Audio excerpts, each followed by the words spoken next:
A good system that you might run through your mind when you're analyzing each of your actions would involve seeing the cause of the action, like the actual real cause. So let's say you spoke to someone in a certain way.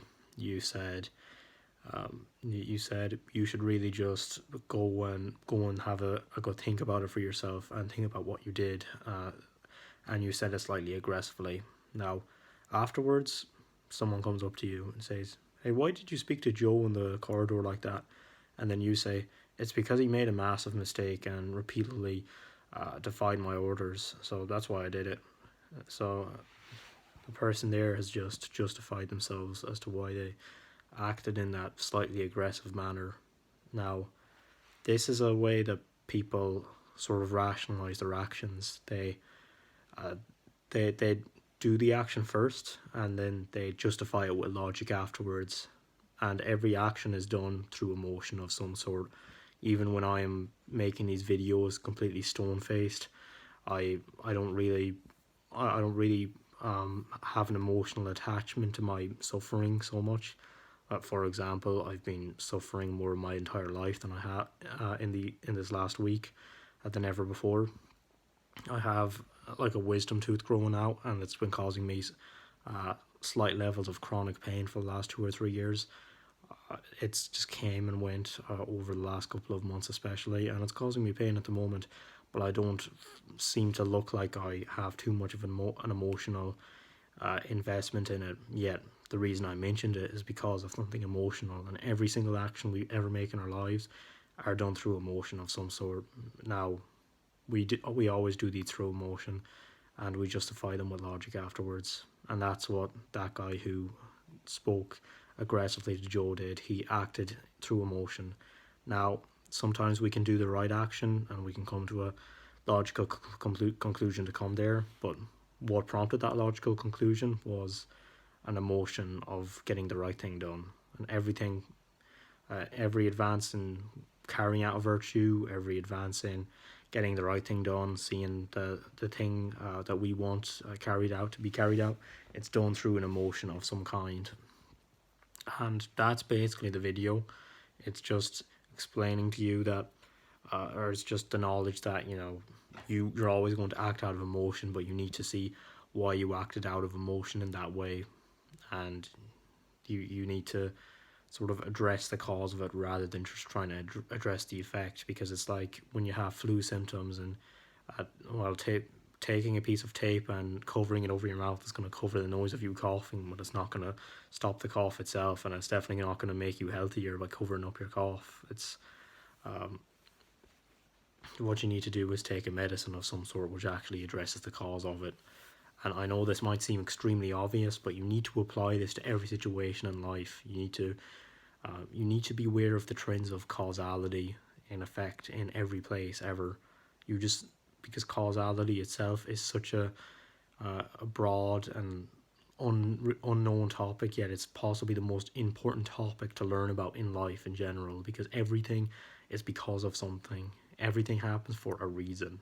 And people say that and they're like, they extrapolate the reason out to be some sort of magical destiny for them in the future, whereas that's not the case. It's actually a reason. Everything has happened because something caused it. That's what everything happens for a reason means. It doesn't mean that everything happened for the purpose of causing something else, even though everything does end up causing something else, but it's not going to cause anything in particular, and it's certainly not going to cause anything that you know.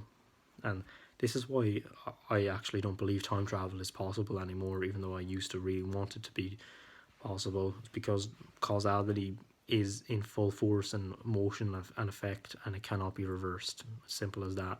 And that's essentially what time travel is doing. It's reversing causality. It's reversing the things that have happened. It's bringing the effects back to their root causes and the root causes back to their root causes. And therefore, it's not possible unless you can find some way to magically stop, like, make something go backwards. You can't reverse causality, and you certainly can't reverse time. And time is what is time in terms of causality anyway? It is it's I'm really just exploring this with you now because I haven't thought of it too much. But time is a means for causality to occur, because time is in itself a state of change. It is the changing motion of the universe, and space is also the sort of universe itself, or it's the playing field where change can occur. So space gives availability to change, and time gives occurrence to change. So we have space, which is basically the sandbox for time to make things happen in, and time is the only thing that makes things happen. And both space and time are they're merely derivatives from space time, which is seen as a four-dimensional continuum consisting of the three dimensions of space, which is three dimensions of space. Obviously, you have length, width, and height, and then there's the one dimension of time, which is an abstract dimension, and it literally just means that something's occurring. Like, you could take the volume of my frame at the moment, and you could assign, oh look, this is the width of it, this is the breadth of it, and this is the height of it. This is the height, and the period between when I started talking about time in this video, possibly 2 minutes ago, and now, well, you're looking at the plane of time, and it's not a plane you can see. It's simply a period of change. It's the period of change that has caused me to say what I was saying then, to transition to me saying what I'm saying now, and being the person I was then to be the person now. And it gives rise to so many different things, and it's so abstract I can't even think of it. And I'm kind of gone off the point of this video, but all of this stemmed from me saying that like, you need to derive everything from causality, because causality is the leading principle of the universe, and I should really make a video on it. But it's you need to apply it to basically every situation. Like, you did something because of something, and every action happens because of an emotion. So you can assign an automatic cause to every action, and that cause is going to be emotion. And there might be other causes to your action as well, like for example, a random twitch that you make because your body is ill or something. Maybe you're having a seizure. That's not connected to emotion, but it's something else, and it's something that you can also have a look at, but it doesn't matter too much in the long run. So if you want to achieve something, you need to look at the root causes of what will cause you to be in that sort of position, and that's basically how I've been positioning myself for the last few years. I'm not successful yet. I'm not financially free yet. I am not living the laptop lifestyle yet. I am not owning my own stuff yet. What I am doing is I'm putting the causes into motion so that I can get there. And a couple of years ago, I put the causes in motion so I could start putting the causes in motion into now. So my whole life I've been working for the purpose of getting a good stable financial job where I can make about 150 grand a year and be comfortable. I work about 40 hours a week and have a nice time on the weekend, maybe have a drink with the friends or something. That's basically what I set out to achieve, and therefore I worked my ass off all throughout my secondary school years. I didn't have much of a life. I just worked, and I sacrificed a load of time, and because of that I've built up the tolerance for pain and sacrifice so high that I'm actually a candidate for being a successful business owner, even with my apparent disadvantages. Well, not even apparent disadvantages, but my innate disadvantages that other people don't have. For example, I believe that I feel pain a good bit worse because of reasons I'm not prepared to disclose in this video at this time, but it's something that I've been inadvertently preparing for, because I've been working, and working for some reason is better than not working at all, even if the work is apparently going to be a waste of time. I know it's better to not do anything than do the wrong things, even in work, because I did spend a lot of time doing the wrong things in business, and I'm paying the price for it by still not having succeeded, even though I'm going back to college in about 2 days. I'm literally leaving tomorrow. I've already packed up my stuff now, and I'm still not. I still haven't actually gotten results for a client yet, and that that's just something that couldn't be really helped, because I couldn't really be helped, because, again, causality was in motion. Reason came upon reason, and it formed my circumstances up to this point, and I fully believe that it's going to dictate the rest of my life as well. And this is a very it might seem like a very nihilistic viewpoint, and it's pretty dark, and like, I don't know anybody else who has had this realization. But if everything happens for a reason, and everything we do is because of a reason, it's because of a certain cue, and then we reacted in a certain way, due to our what was it? Due to our actions, which stemmed from our behaviors, which stemmed from our identity, which stemmed from our paradigm, which stems from our conditioning. That's basically all of it, and that's just your chemicals in the brain. And we've assigned those fancy words to simply describe the process of chemical motion in the brain, and therefore we are basically destined for a certain fate, every single one of us. But there is no way of figuring it out, because causality it's impossibly difficult to predict and calculate. You cannot do it. But that's why it's been so hard for anybody to realize. It's why nobody talks about the fact that if you had been in someone else's shoes, you would have ended up exactly like them. If you had had Adolf Hitler's life, you would have been Adolf Hitler, and you would have done what Adolf Hitler did. And you need to be prepared to face that. And I'm not trying to be really dark here or hopeless or anything. It's just sort of the truth, and it's bloody driving my brain crazy as well. Like, just thinking about it, the more I think about it, the more I struggle under the weight of it. It's a very, very, very strong realization to have, and I don't want to believe it, but I do, because it's just the truth. It's everything happens because of something else, and because of that, everything we do is because of something else. It's because of an external circumstance, and brings us back to Newton's first law. An object remains at rest or moving in a straight line with uniform velocity unless acted on by an external force. And that's what my life was like until sixth year. I was moving in the same direction.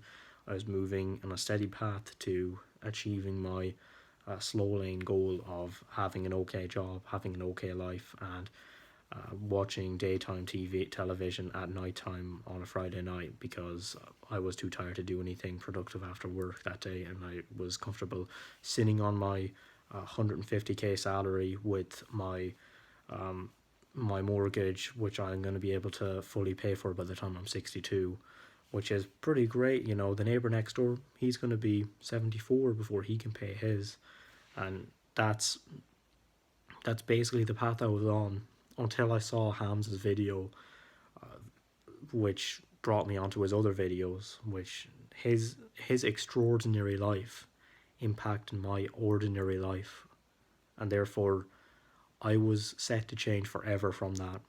He hit me so hard. He hit me like a boulder hitting a stone, and I was flung across the bloody Himalayas, and I've started gathering snow now myself, and I myself am going to start gathering dust, and I'm going to keep getting bigger and bigger, and I'm going to roll down a mountain. I'm going to impact a whole load of other people, just like Hamza is doing, and that's basically the domino effect. The domino effect is that every effect stems from a cause, and every cause stems from another cause, and every effect will become the cause of some other effect, and so forth. That's the realization you need to sort of incorporate into your mind. You need to realize you are the way you are because of something. And these last couple of days, I've been realizing that every one of my beliefs is from something else. Every single one of them. I've had realizations about my my life because I watched BoJack Horseman. I've taken things I've been saying things literally to myself in my mind based on literal quotes from that show. I've been taking literal things in my mind based on things that people say. I don't even realize that they said. I don't even remember that they said them. I keep them in my mind though. My mind remembers them, but they don't remember who said it. And therefore, I find myself cringing with embarrassment with the fact that I've been thinking certain things in my mind and I've been saying certain things that match exactly what a certain character in a certain show said, and it makes me cringe out of my mind. Nobody else realizes it, but I just realize I've only been saying these things because they've been input into me, and had they not been input into me, I would not have been saying them. And there is no choice without cause to that choice. There is no velocity without acceleration, and there is no acceleration without force to impact it. And therefore, I could not have magically gained this amount of momentum on my own, and there had to have been something to impact me. There had to have been Hamza, there had to have been Charlie Morgan to set me on the right path.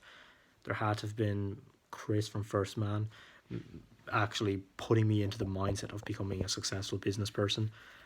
There had to even be freaking, and he doesn't really deserve the credit, no offense to him, Iman Gaji, for actually giving me the hope of that I could be a business owner, even though, you know, he doesn't tell people of the absolute agony it requires to actually make that transformational change. Maybe it's greater for me than other people, I don't know. But what I do know is that everything that you do, it's literally just copied from somewhere else. Everything you do, your brain can't even think up unique images and dreams that haven't seen them somewhere else. It cannot think of people you have not seen before unless said people have possibly the body of one person that you saw and then the face of another or something, so you end up getting weird images. There's things like that.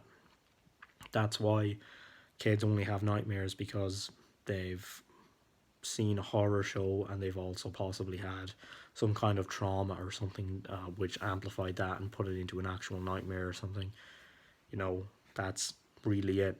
There cannot be huge amounts of fears and anxieties and depression without some sort of input that caused that, without some sort of trigger, and triggers are causes, and the response is the effect. It all goes hand in hand. The action is the cause, the reaction is the effect, and every action has an equal and opposite reaction. Multiple reactions can give rise to a single action, and single actions can give rise to multiple reactions. You need to be aware of that, and you need to know about that in your own life. You need to know that there's not really too much choice in this world, and there's no choice in the world. There's no choice. I don't want to. I don't want to sound.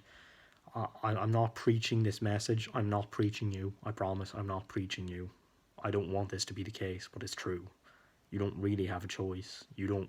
It is an illusion. Like you are. You do something out of emotion. You do something because you want to, because there's going to be a net positive benefit for it. That's what your brain assigns. It assigns it to either your reproductive instinct, which is the strongest instinct biologically you have, and then your survival instinct, which is the second strongest biological instinct you have. And these causes are so strong, and they're the only thing that drive you forward. The only reason you're still alive is because your heart is beating, because you've been evolved from thousands of years or millions of years of, you know, being a monkey who's able to breathe on the earth. That's basically all you are. You're just a monkey with a collection of experiences and toils and tolls having been paid in the past, and now you're able to actually drive more of that out into the world, and the momentum that's been put into you keeps getting brought to other people due to the actions you put out. If you're a cocaine addict, it's because possibly there was an experience that happened to you so awful that you couldn't cope with facing real life without extreme stimulation on the other side, and now because you're doing that, there's going to be somebody else possibly doing that as well, or maybe by happen chance you'll somehow bring your own life back to working order, but that's only because something caused it, something external.